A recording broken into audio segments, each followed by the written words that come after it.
Day 40. Fuel without friction. True motivation flows from presence, not pain.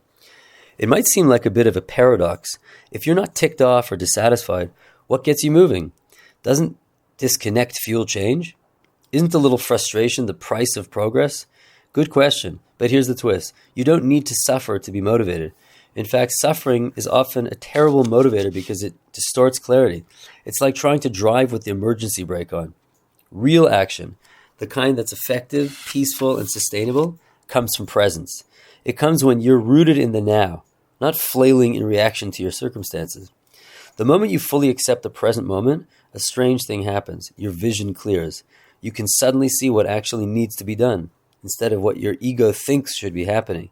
You stop being a drama director and start becoming a calm, intuitive problem solver.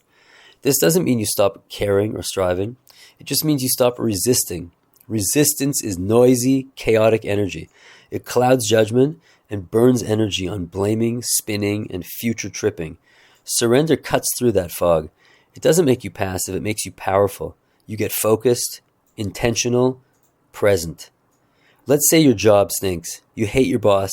You feel trapped. The old way is to stew in misery and spend your energy rehearsing quitting speeches in the shower. The surrendered way, first accept this moment. Yes, right now, I'm at a job I dislike. This is what is. That clears your mental screen. Now you can ask, what can I do? Can you polish your resume? Take a course? Talk to someone who might help? Whatever the answer, just do that one thing and do it from a calm center, not a panic spiral. Still not sure how to let go of resistance? Here's your first step. See it. Notice it when it arises. Feel it clench your chest, squeeze your throat, hijack your thoughts. Watch how your mind labels the moment as wrong or bad. Feel the energy of that judgment. By simply observing it, you bring the unconscious into the light, and what is seen clearly starts to dissolve. What we call unhappiness is often just resistance with a costume on. Ask yourself, would I choose this feeling right now? If the answer is no, then stop feeding it with your thoughts. You're not unhappy, you're identifying with unhappiness. Unplug from that story. The moment you become truly present, resistance can't survive. It needs time, drama, and thought to stay alive. Presence starves it. The spiritual world doesn't truly open up until you surrender. Until then, it's just nice words and good ideas. But surrender cracks the shell. It connects you to a deeper energy, a cleaner fuel than fear or frustration. It's quiet, intense, and clear.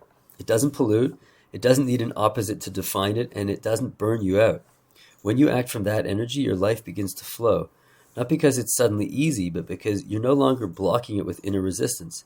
You don't just change the situation, you change your state of being within the situation. And if the external doesn't change immediately, you've still won because you're no longer a prisoner of the moment. Now you're free. You're in your power. Not a frantic, shouting kind of power, but the kind that moves mountains with silence.